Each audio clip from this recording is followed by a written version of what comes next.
네, 여러분, 다음 세대는 내일의 희망이다라고 이렇게 말합니다.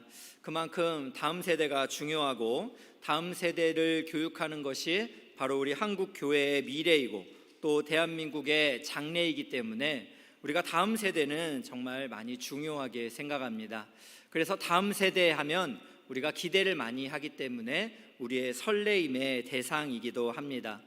오늘은 특별히 어린이 주일을 맞이해서 우리가 다음 세대를 더욱 사랑하고 세우는 의미로 이 귀한 말씀을 좀 함께 나누면 좋겠는데요.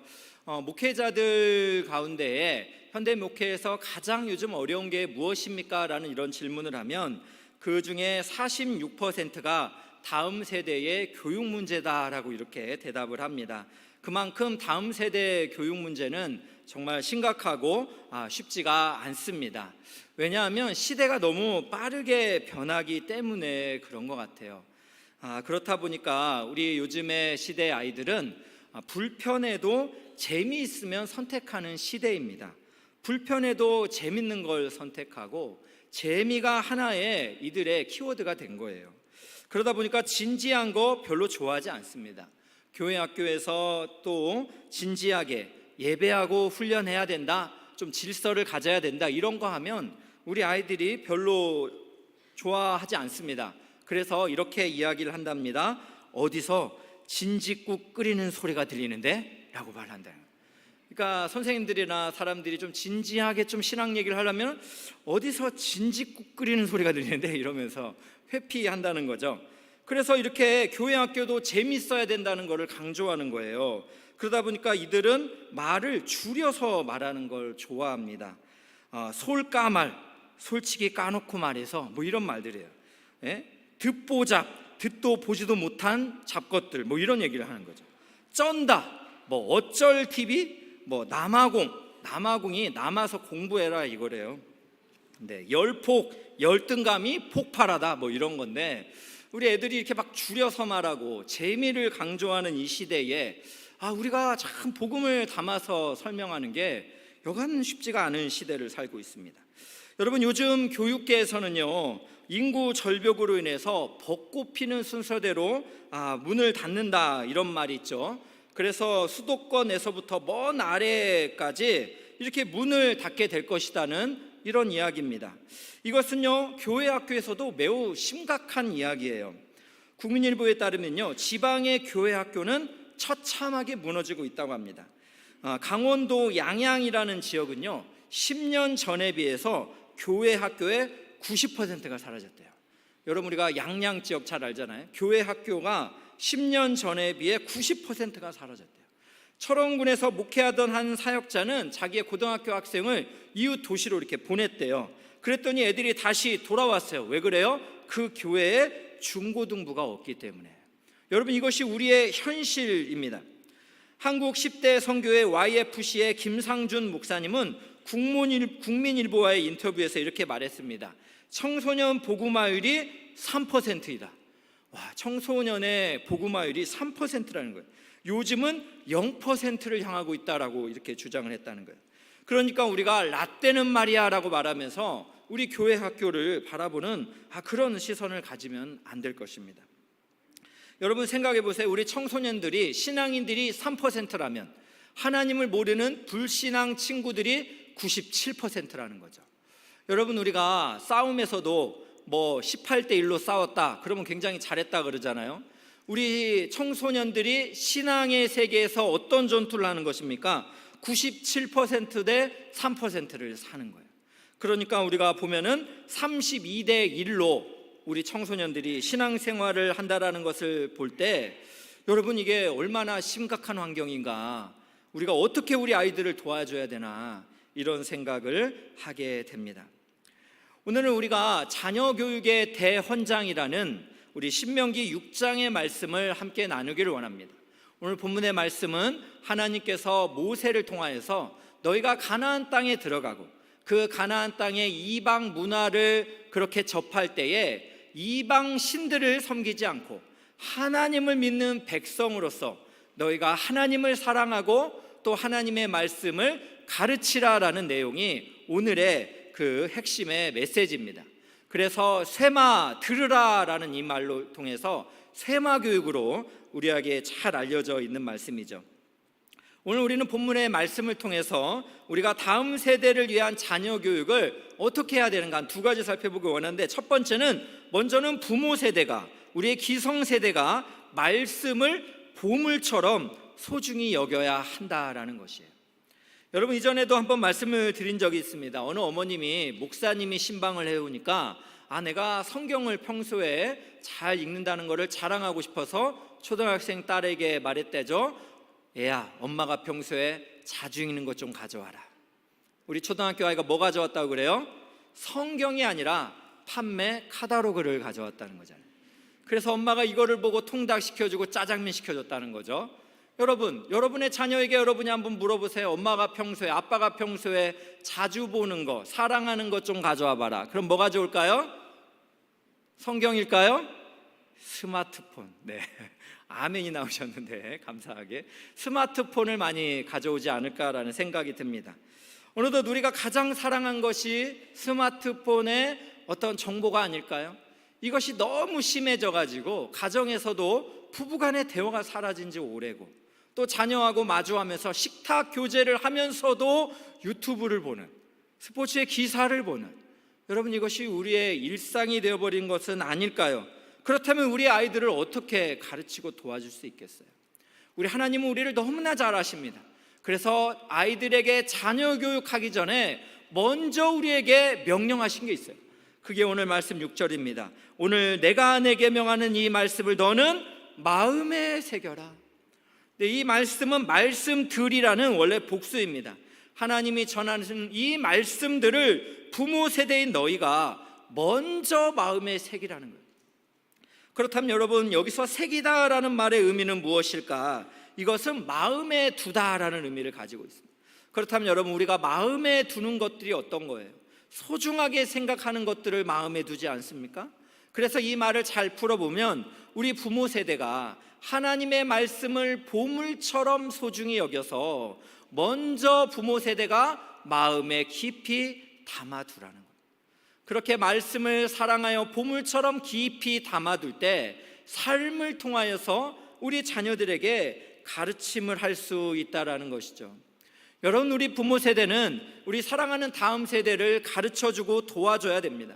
그 이유가 한 세 가지 있는데요. 보니까요, 첫 번째는 무엇이냐면 요즘은 여러분 전도가 너무나 어려워요.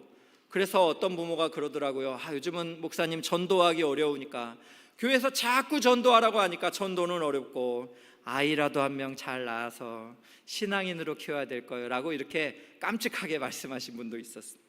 여러분, 그런데 여러분, 교회가 이렇게 전도가 어려워지니까 어떻게 됩니까? 교회가 점점 가족 종교화 형태가 나타나고 있어요. 그래서 학원복음화 협회에서 교회 출석자들 가운데 처음으로 교회를 출석한 시기를 물어보니까요, 태어나서부터라고 대답한 사람들이 69%가 됐어요. 그러니까 출석자들 중에 언제 교회를 나왔습니까? 라고 물어보니까 태어나서부터 나왔습니다 라고 말하는 학생들이 69%였다는 거죠. 그러니까 부모의 영향력이 매우 중요하다는 거예요. 여러분, 우리가 우리 다음 세대를 정말 우리 부모들이 가르쳐주고 도와줘야 되는 이유가 있다면 그것은 바로 부모의 영향력이 매우 크기 때문에 그래요. SFC에서요, 우리 청소년들, 코로나 시대에 청소년들을 향한 신앙 리포트에서 신앙 교육에 가장 큰 영향을 미친 사람이 누구냐라는 이런 조사를 했습니다. 이 설문조사에서 1위가 학부모였습니다.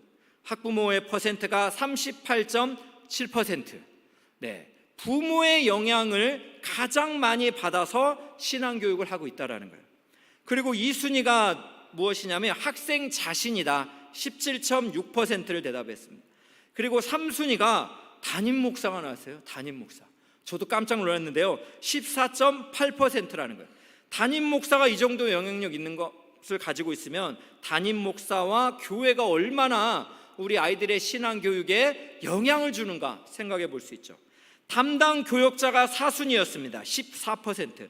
그리고 친구는 5순위였어요. 7.4%. 그러니까 부모님인 여러분과 그리고 담임 목사인 저를 합치면 53.5%, 담당 교육자까지 합치면 70% 넘게 우리 자녀의 신앙에 엄청난 영향을 주고 있다라는 것입니다. 또 세 번째로, 우리 참 기성세대가 정말 자녀에게 이렇게 그 신앙교육을 해야 되는 이유가 있다면 물리적인 시간이에요. 이전에 분당우리 교회에서 참 교육자들과 참 대화를 나눈 적이 있는데, 교육자들이 울먹울먹하면서 이런 말을 했었어요. 무슨 말을 했냐면, 목사님, 너무나 시간적으로 쉽지가 않습니다. 일주일이 168시간인데 우리 아이들의 신앙교육은 고작 1시간이라는 거예요. 고작 1시간으로 168시간의 그 고지를 점령한다는 거, 이런 싸움을 싸운다라는 게 너무나 쉽지가 않아요 라고 이렇게 참 울부짖으면서 말했던 우리 교역자의 모습이 생각이 나는데요. 여러분, 정말 쉽지가 않습니다. 그렇기 때문에 우리는 더욱더 우리 다음 세대에게 하나님의 말씀을 이렇게 가르쳐 줘야 되는데요, 그렇게 해야 되는 정말 궁극적인 이유를 예수님이 또 말씀을 하셨어요. 마가복음 10장을 보면 우리 어린아이들이 예수님에게 오니까 사람들이 애들은 가라 뭐 이랬던 것 같아요. 저리 가라, 이렇게 애들이 가까이 하지 못하게 했습니다. 그때 예수님이 노하시면서 말씀하셔요.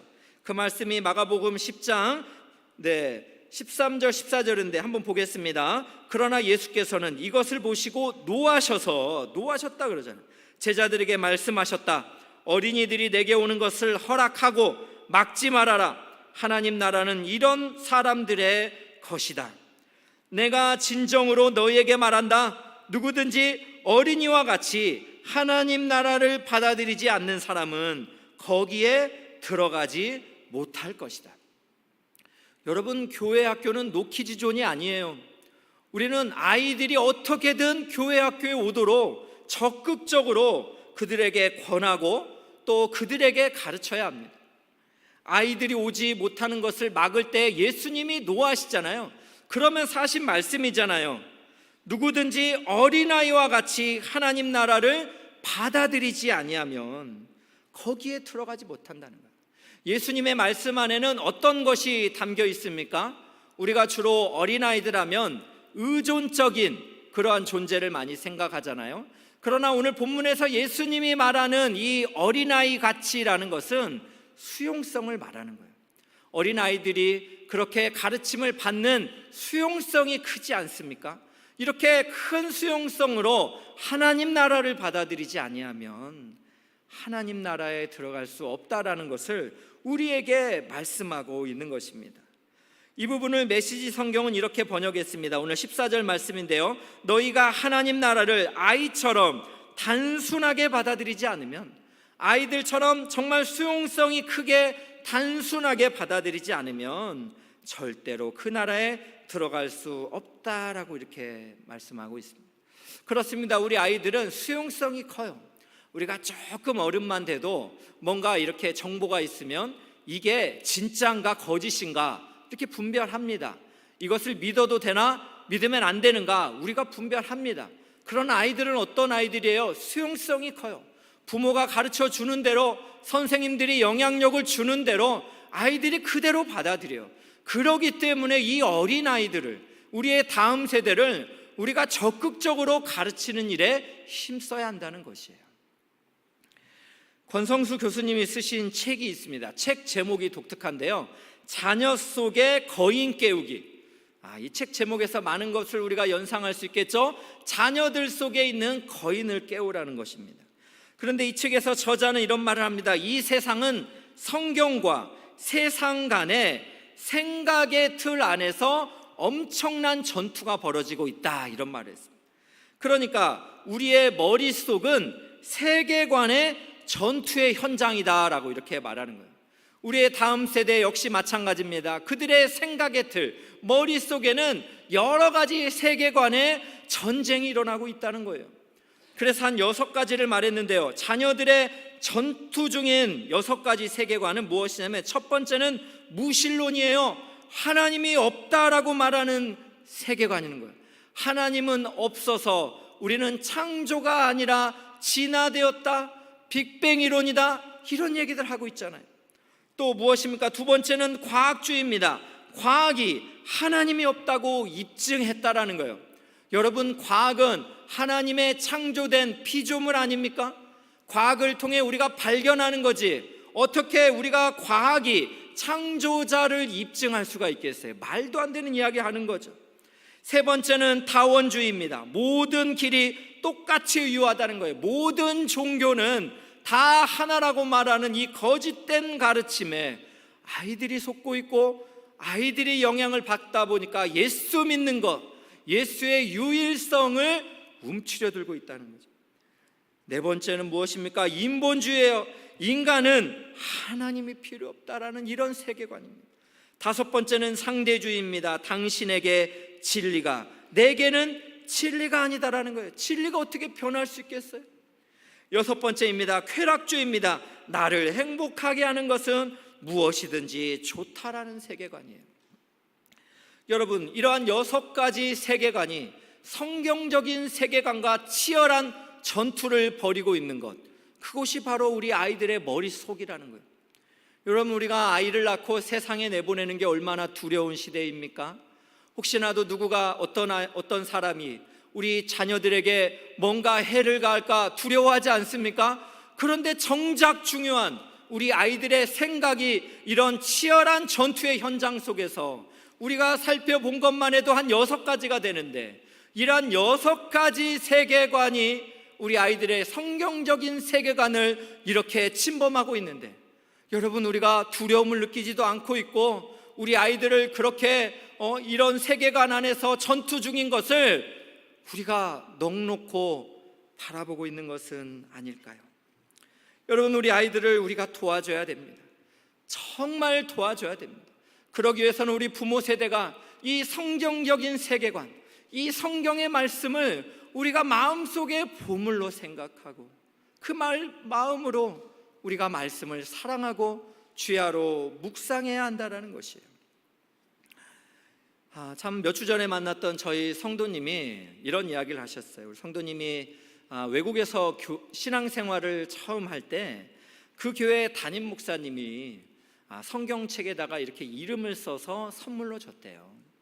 근데 우리 귀한 성도님이 이 성경책을 참 이렇게 가까이 하고 성경을 읽으면서 하나님을 알게 되고 신앙생활을 하는데 너무나 큰 도움이 되었다라는 거예요. 그래서 우리 엘사랑 교회를 정말 사랑하고 또 우리 엘사랑 교회에서 처음 이렇게 신앙생활을 하려고 하는 그런 우리 청년이나 우리 다음 세대가 있으면 선물을 좀 하고 싶다라는 거예요. 그래서 귀한 성도님이 성도님들에게 이 선물을 할 수 있도록 한 40권 정도 되는 성경을 이렇게 살 수 있는 헌금을 해주셨어요. 너무너무 감사한 마음이죠. 여러분에게 이 성경이 보물처럼 들려지기를 원하고 이 성경이 여러분을 든든히 세운다라는 것을 믿기 때문에 이 귀한 성도님이 선물을 주셨습니다. 그래서 헌금을 받고 저희가 성경도 사놨는데 누구를 드려야 될지 모르겠어요. 혹시 여러분 설교를 들으시다가 내가 그런 성경을 정말 사랑하고 또 이 성도님의 이 성경을 이렇게 보물처럼 여기고자 하는 이 하나님의 마음을 여러분도 갖기 원한다면 연락을 주십시오. 그 마음이 또 하나님의 사랑이 잘 전해질 수 있도록 제가 그렇게 여러분에게 그렇게 나누어 드리도록 하겠습니다. 여러분 어떻습니까? 여러분은 정말 하나님의 말씀을 보물처럼 여기고 계십니까? 히브리서 4장 11절 이렇게 말합니다. 하나님의 말씀은 살아있고 활력이 있다 말합니다. 그렇습니다. 하나님의 말씀은 살아있습니다. 죽은 글자가 아니에요. 살아있는 하나님의 말씀입니다. 생명력이 있다는 거죠. 그래서 활력이 있다. 이 말씀은 운동력이 있다는 거예요. 이 하나님의 말씀을 우리가 마음속에 보물로 가지고 있다면 우리의 삶이 어떻게 그렇게 죽은 사람들처럼 살 수 있겠어요? 살아있고 운동력 있는 말씀이기 때문에 우리도 오늘이라는 하루를 정말 생기 있게 살아갈 수 있지 않겠습니까? 우리 함께 만난 옆에 있는 분들을 보세요. 살아있으십니까? 네, 생명의 말씀을 마음속에 담았기 때문에 여러분 우리가 그렇게 살아있을 수 있습니다. 디모데후서 3장 17절에는 성경을 주신 목표가 있잖아요. 이는 하나님의 사람으로 온전하게 하며 모든 선한 일을 행할 능력을 갖추게 하려 함이라. 사랑하는 귀한 성도 여러분, 여러분의 다음 세대를 정말 사랑하신다면, 목숨처럼 존귀하게 여기신다면 하나님의 말씀을 먼저 여러분이 보물처럼 가슴에 새기시고 그 살아있고 운동력 있는 말씀으로 사랑하는 우리의 다음 세대를 그렇게 하나님의 사람으로 온전하게 하고 모든 선한 일을 행할 능력을 갖출 수 있도록 여러분이 가르쳐 주시고 도와주시기를 주님의 이름으로 축복합니다. 두 번째로 여러분, 우리가 다음 세대를 위한 자녀 교육이 있다면 부모의 삶이 최고의 교재가 되어야 한다라는 사실입니다. 부모의 삶이 최고의 교재가 되어야 한다는 거예요. 여러분, 이전에 한 교역자가 저에게 이런 말을 했습니다. 목사님, 저희 교회가 어린이 묵상, 어묵을 이렇게 하는데 가끔 아이들이 난처한 질문을 해와요. 이렇게 말했어요. 무슨 질문인데요? 물어보니까 우리 저학년 아이들이 교역자들에게 이런 질문을 한다는 거예요.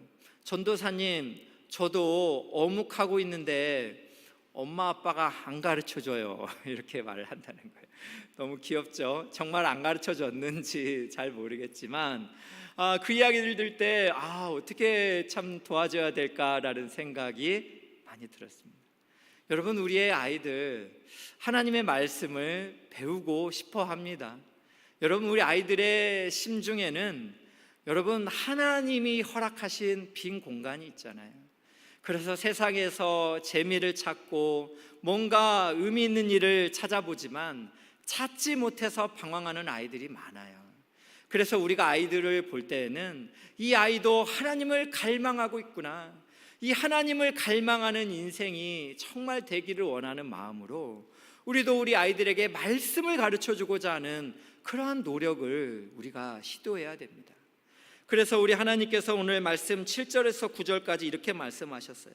내 자녀에게 부지런히 가르치며 집에 앉았을 때에든지 길을 갈 때에든지 누워있을 때에든지 일어날 때에든지 이 말씀을 강론할 것이며 너는 또 그것을 내 손목에 메어 기호를 삼으며 내 미간에 붙여 표로 삼고 또 내 집 문설주와 바깥문에 기록할지니라. 오늘 7절 말씀 한번 다시 보여주십시오. 너희 부모 세대는 자녀에게 부지런히 가르치라는 거예요. 가르치기는 가르치는데 어떻게 가르치라고요?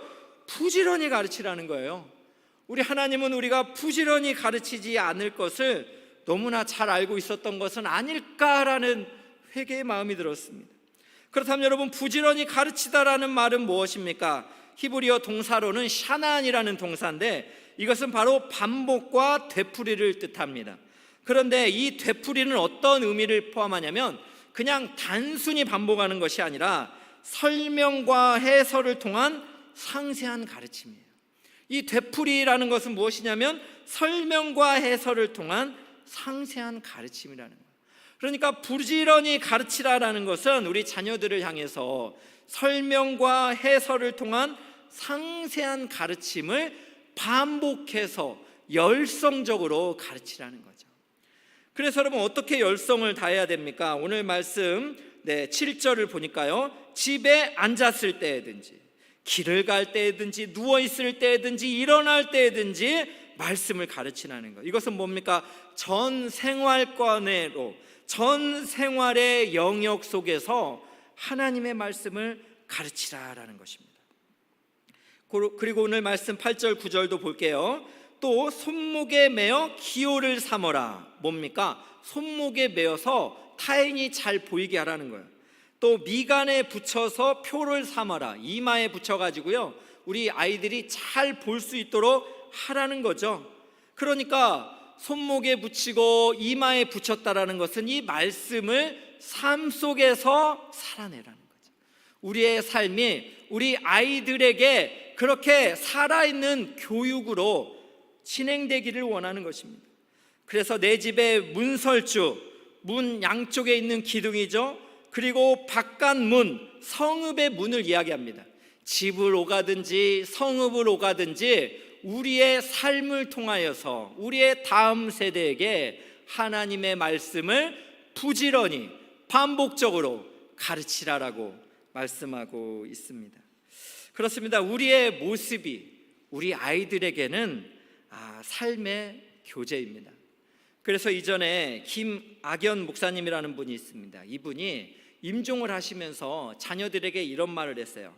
내 삶이 나의 유언이다, 이런 말을 했어요. 여러분 생각해 보세요. 임종을 앞두고 마지막에 할 이야기가 많잖아요. 목사님이니까 신앙에 대한 이야기를 얼마나 많이 하고 싶었겠습니까? 그런데 이 목사님이 그렇게 말한 거예요. 내 삶이 내 유언이다.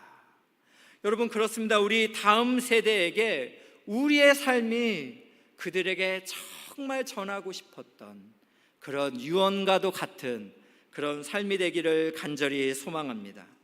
그러나 여러분, 문제는 무엇입니까? 제가 이렇게 생각을 해보니까요, 문제는 우리의 무기력이다라는 생각이 들더라고요. 우리 기성세대가 하나님의 말씀에 살아있는 운동력 있는 것을 경험하지 못하다 보니까 자녀 세대에 있어서도 그 교육에 있어서도 무기력하게 무너지는 경우가 얼마나 많은지 모르겠어요. 한 권사님께서 참 이전에 저에게 참 신방을 하면서 했던 말이, 저는 오늘 말씀을 준비하면서도 잊혀지지가 않아요. 목사님, 우리 아이에게 예수님을 그렇게 믿게 해줬더라면, 예수님을 믿을 수 있도록 그렇게 최선을 다했더라면 다 해결되는 것이었는데, 우리 아이가 예수님을 믿으면 인생의 모든 것이 해결을 받을 것인데 결국 그것을 뒤로 미루다 보니까 이렇게 어려움이 생겼어요 라고 말씀했어요. 여러분, 우리가 자녀들을 양육하면서 때로는 정말 쉽지가 않아요. 우리가 최선을 다해도 우리 아이들이 그 복음을 거절할 때도 너무 많습니다. 그런데 여러분, 제가 성경을 보다가 정말 깜짝 놀란 부분이 있는데, 당시에 사무엘이라는 선지자 생각해 보세요. 마지막 그 선지자라고 이야기하면서 또 최초의 사사하다, 그 시대에 그렇게 이야기를 하지 않습니까? 그 당시에 사무엘 선지자는 어땠습니까? 종교적으로 굉장히 권위 있는 사람이었어요. 또 당시에는 정치적으로도 굉장히 영향 있는 사람이었습니다. 그렇다면 그 위대한 사무엘 선지자의 자녀들은 당연히 하나님을 잘 믿을 거라고 생각했는데 그렇지가 않습니다. 사무엘상 8장 3절을 보면 그 자녀들을 향해서 이렇게 말하죠. 자기 아버지의 행위를 따르지 아니하고 이익을 따라 뇌물을 받고 판결을 굳게 하였다, 이렇게 말합니다. 그 사무엘이라는 위대한 선지자의 자녀들도 여러분 어땠다는 거예요? 자기의 이익을 따라 뇌물을 받고 판결을 다르게 했다라는 거죠. 여러분, 이렇게 자녀 교육이라는 게 정말 쉽지가 않아요. 그러다 보니까 많은 부모님들이 어려서부터 자녀를 그렇게 신앙 안에 세워가려고 너무너무 노력하신 거 우리 하나님도 알고 계십니다. 그러나 여러분, 우리가 인정할 수밖에 없는 게 있습니다. 우리 부모는 우리 자녀를 예수님을 믿을 수 있는 그 길목까지 안내할 수 있어요. 그 자녀들이 정말 예수님을 믿게 되는 것은 성령의 터치, 하나님의 역사가 있을 때만 가능합니다. 그렇기 때문에 우리는 포기하면 안 됩니다. 한 번, 두 번, 10번, 100번이라도 우리가 최선을 다해서 노력해도 우리 눈에 보이지 않는다 할지라도 언젠가 하나님이 우리의 눈물의 기도를 들을 거기 때문에, 하나님이 지금도 성실함으로 일하고 있기 때문에 우리 자녀들을 반드시 하나님의 품으로 돌아오게 할 그날을 소망하면서 우리는 지속적으로 아이들에게 하나님의 말씀을 가르치고 그들을 세워가야 할 것입니다. 여러분, 우리는 아이들을 이렇게 참 복음을 전하며 실망하고 낙심할 때가 있는데 그때마다 우리의 시선을 하나님께 둬야 됩니다. 여러분, 우리도 어떤 사람들입니까? 하나님 보시기에 우리도 영적으로 굉장한 어린아이 아닙니까? 우리도 하나님을 모른다고 그렇게 도망쳤던 사람들 아닌가요? 그러나 하나님께서 어떻게 하셨습니까? 이 문제를 예수님을 이 땅에 보내시면서 예수님을 십자가에서 죽이시면서 예수님의 의로움이 우리에게 전가되었잖아요. 우리의 죄는 예수님에게 전가되어서 예수님이 십자가에서 해결하셨잖아요. 그래서 이제는 하나님이 우리를 보실 때 어떻게 보시는 거예요? 의롭다라고 보시는 거 아닙니까? 이게 바로 신학적으로 칭의교리 아닙니까? 그렇습니다. 우리도 생활적으로는 여전히 반복하면서 하나님 보시기에 죄를 짓는 일들이 많지만 신분적으로 예수님의 대속으로 말미암아 하나님이 우리를 100점이다라고 봐주는 겁니다. 그렇기 때문에 여러분, 이 은혜를 받았다면 우리 아이들을 볼 때 어떻게 봐야 돼요? 우리 아이들이 우리를 실망시키는 일 있을 수 있습니다. 죄를 짓는 일 있을 수 있습니다. 아픈 상처 줄 수 있습니다. 아이들도 태어날 때부터 부인할 수 없는 타락한 본성을 가지고 태어나기 때문에요.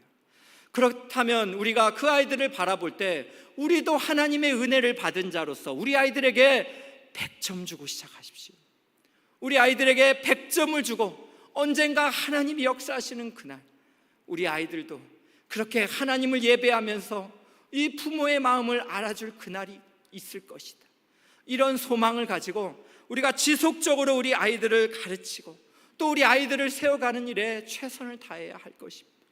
여러분, 우리 아이들의 영적인 울부짖음을 우리가 귀를 기울였으면 좋겠어요. 우리 아이들이 진정으로 이 시대에 여러분 어떤 전투를 싸우고 있다고요? 6가지 그 세계관과 그렇게 치열한 전투를 싸우고 있어요. 우리의 청소년들이 그렇게 97%의 불신자 친구들과 함께 32대 1의 싸움을 하고 있는 거예요. 우리 아이들이 지금 어떠한 시간을 보내고 있다고요? 일주일만 봐도 168시간 대 1의 싸움을 싸우고 있어요. 그렇기 때문에 우리 부모가 어떻게 해야 됩니까? 우리 아이들을 도와줘야 돼요. 우리 아이들도 예수 믿고 진정한 인생의 행복을 누릴 수 있도록 우리가 이 일을 위해서 정말 생명이라도 걸을 수 있는 그런 열정과 적극적인 의지가 우리가 회복해야 되는 거예요. 지금 우리가 무기력하게 그렇게 앉아있을 때가 아닙니다. 하나님, 우리 자녀 살려주십시오. 우리 자녀 긍휼을 베풀어 달라고 우리가 부지런히 가르쳐야 돼요. 그래서 우리도 우리 자녀들에게 이렇게 말할 수 있으면 좋겠어요. 자녀들아, 아버지의 삶이, 어머니의 삶이 너의 삶의 유언이 되기 원하고 너의 삶의 교재가 되기 원한다. 물론 우리도 실수 많이 하죠. 넘어질 때 많이 있죠. 그렇지만 우리가 우리 아이들에게 가장 가르쳐주기 원하는 것은 완벽한 부모의 모습이 아닙니다.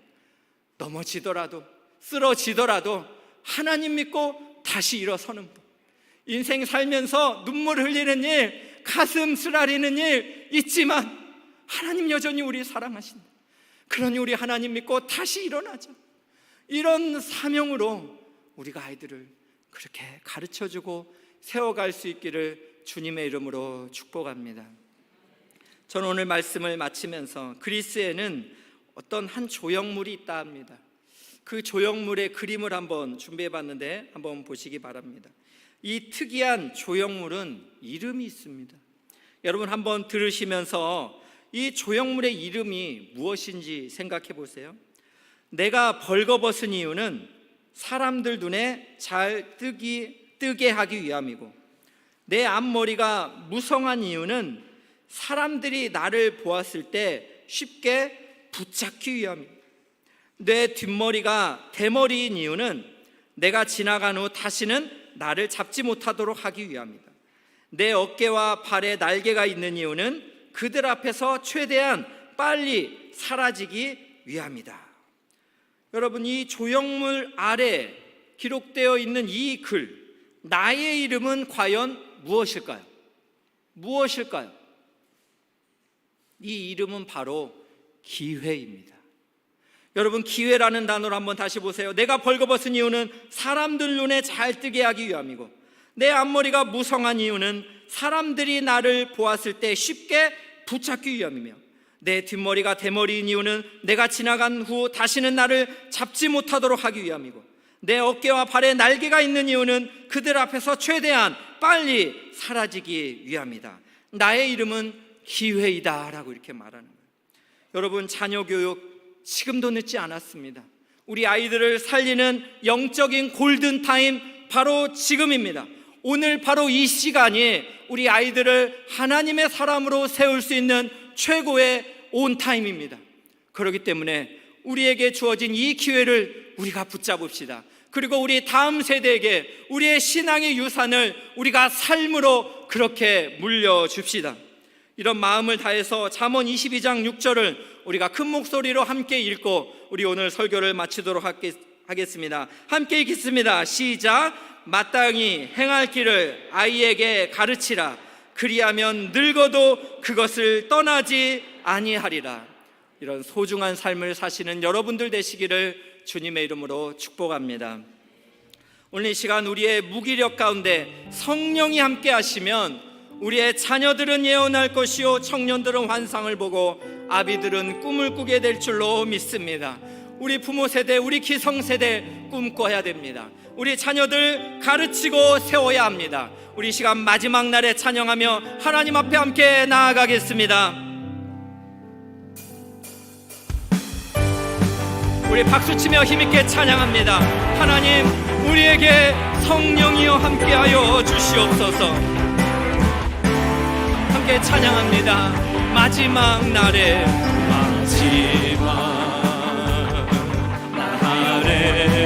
내가 나의 영으로 나의 영을 모든 백성에게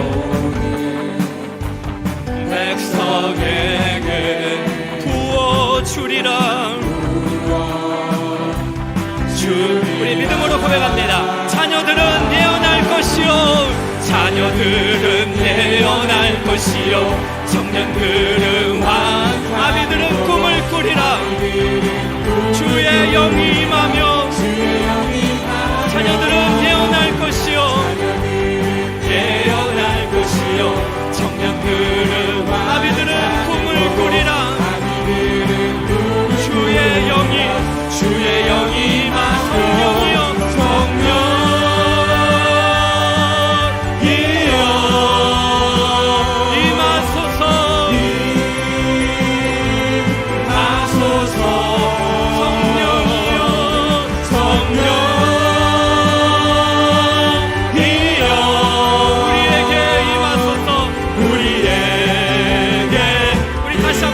찬양할까요? 마지막 날에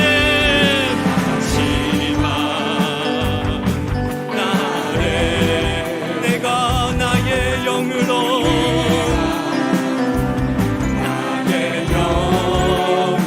모든 백성에게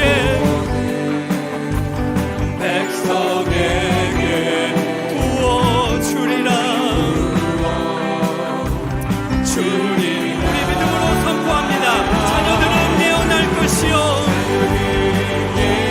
청년들은 환상을 보고 아비들은 꿈을 꾸리라. 우리 주님의 영이 임하며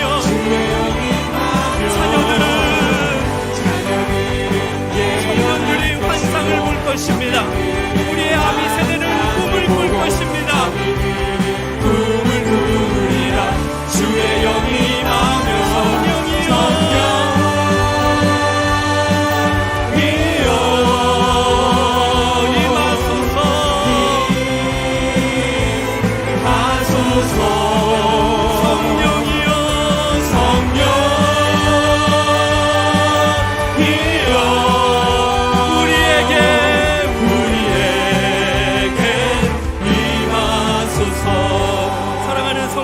그렇습니다. 우리의 아비 세대, 우리의 기성 세대가 꿈을 꿔야 합니다. 정말 문제는 우리의 무기력입니다. 우리의 무기력이 진정 우리의 다음 세대를 세워가지 못하는 어리석음을 범하고 있는 것입니다. 우리 한 권사님의 말처럼 예수님을 믿으면 다 해결되는데, 여러분, 우리 자녀들을 정말 사랑하십니까? 그렇다면 우리 자녀들의 울부짖음을 한번 귀그려 보세요. 우리 자녀들이 지금 어떠한 영적인 전투를 벌이고 있습니까?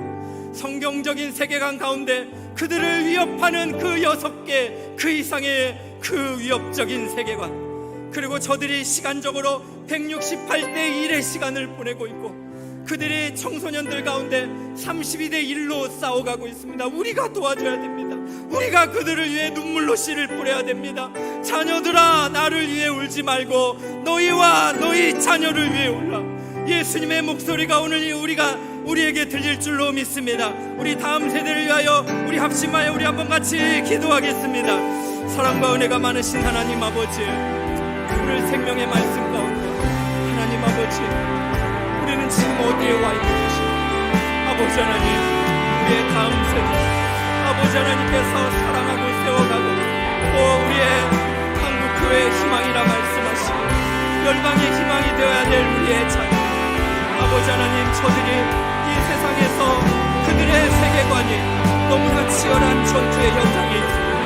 저들에게 너무나 위협적인 그러한 위협을 당하고 있는데도 우리가 저들이 맞서 싸울 수 있는 성경적인 세계관을 가르쳐주지 않는다. 하나님, 우리를 불쌍히 여겨주시고 아버지 하나님, 우리의 자녀들이 우리의 설렘된 세상, 우리의 사랑의 존재들이 아버지 하나님, 저들을 세워갈 수 있는 아버지 하나님, 그런 마음들 우리가 꿈을 꿀 수 있도록 인도하여 주시옵소서. 아버지 하나님, 여전히 우리도 넘어지고 낭망합니다. 여전히 우리도 연약하지만 우리 자녀들에게 일어서는 법, 하나님을 의지하는 법을 가르쳐 줄 수 있도록 아버지 인도하여 주시옵소서. 주님, 우리를 불쌍히 여겨주시고 우리 안에 새 힘을 허락하여 주시고 아버지, 우리에게 진정한 신 은혜를 아버지 허락하여 주시옵소서. 그럼에도 불구하고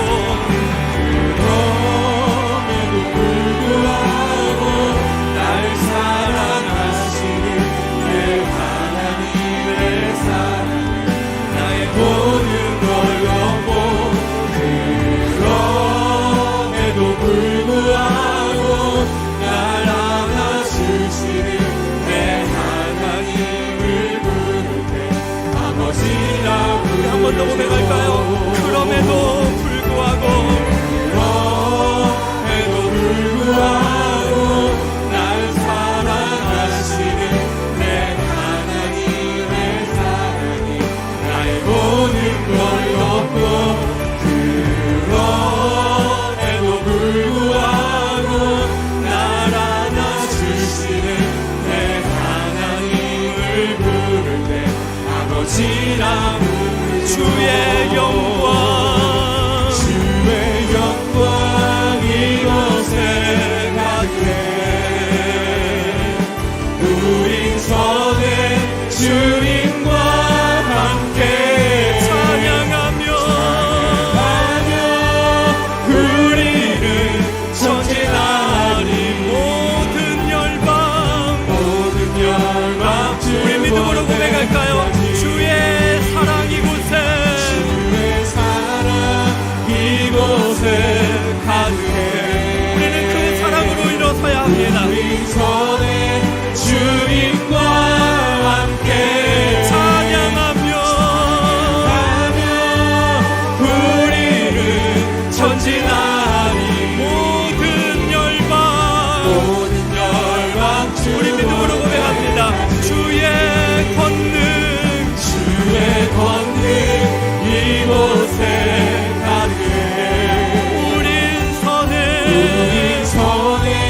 주님과 함께 찬양하며 우리는 전진하리 모든 열방 주 볼 때까지. 그렇습니다. 사랑하는 귀한 성도 여러분, 우리가 정말 다음 세대를 사랑한다면, 그들에게 우리가 목숨까지도 내어주기를 정말 원한다면 여러분, 우리가 변해야 됩니다. 우리 하나님은 우리를 너무나 잘 알고 계십니다. 우리의 부모 세대가, 우리의 기성 세대가 먼저 하나님의 말씀을 보물처럼 소중히 마음에 담으라는 것입니다. 그렇습니다. 우리가 변할 때 우리의 다음 그들이 우리의 전 인격적인 삶을 통하여서 그들에게도 복음의 은혜가 흘러가게 될 줄로 믿습니다. 오늘 우리의 문제가 무엇이라고요? 우리의 무기력이에요. 성령 하나님께서 이 시간 우리 가운데 찾아오셔서 우리가 꿈꾸는 아비들이 되게 해달라고 기도할 수 있기를 원합니다. 우리가 오늘 말씀처럼 우리의 삶이 우리 다음 세대의 교재가 되고 우리의 삶이 저들에게 유언이 될 수 있으면 좋겠습니다. 우리가 비록 쉽지 않지만 성령이 함께 하십니다. 우리 한번 해봅시다. 하나님이 우리가 이루지도 못할 일을 요구하시지 않는 분이에요. 성령은 보혜사가 되셔서 우리를 도와주시는 영입니다. 진리의 영이라고 말씀하셨습니다. 우리를 진리 가운데로 인도하시는 영입니다. 그 성령 하나님 의지하면서 주님, 내가 변하기 원합니다. 나를 통하여 은혜를 부어 주시옵소서. 합심하여 우리 한번 같이 기도하겠습니다. 사랑과 은혜가 많으신 아버지 하나님, 내가 변하기 원합니다.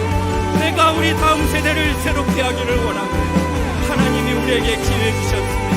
하나님이 지금 우리에게 다음 세대를 맡겨주셨습니다.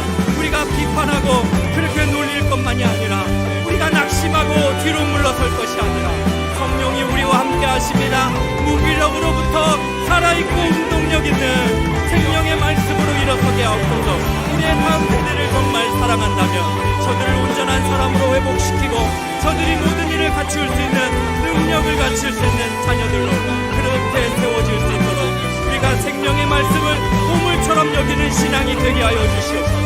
거룩하신 아버지, 우리를 다스려 주시고 우리에게 크신 은혜를 베풀어 주셔서 아버지 모든 일을 감당할 수 있도록 주님 우리에게 은혜를 베풀어 주시옵소서. 주의 영광 이곳에 가득해 우린 선에 주님과 함께 찬양하며 우리는 전진하리 모든 열방. 우리 다 함께 자리에서 일어나서 우리가 주의 사랑 이곳에 가득해 이곳에 가득해 우린 선에 주님과 함께 찬양하며 우리는 전진하리 모든 열방 함께 고백합니다. 주의 권능 이곳에 가득해 우린 선에 주님과 함께 찬양하며 우리는 전진하리 모든 열방. 우리 마지막으로 한 번 더 고백할까요? 주의 말씀 이곳에 가득해 우리는 그 말씀으로 다시 섭니다. 선에 주님과 함께 찬양하며 우리는 전진하리 모든 열방 주 올 때까지. 하나님 아버지, 그렇습니다. 주님의 말씀이 이곳에 가득합니다. 주님의 영광과 사랑과 권능이 이곳에 가득합니다. 그 말씀을 받은, 그 권능을 받은 우리 부모 세대, 기성 세대가 우리 다음에 사랑하는 우리 다음 세대를 향하여서 생명의 말씀을 전해주는 그런 믿음의 선한 삶을 살아가게 하여 주시옵소서. 저들의 영적인 울부짖음에 귀 기울이고 저들이 영적 전투에서 승리할 수 있는 그들에게 생명력 있는 살아있고 운동력 있는 이 말씀을 우리가 그렇게 전달해 줄 수 있도록 은혜를 베풀어 주시옵소서.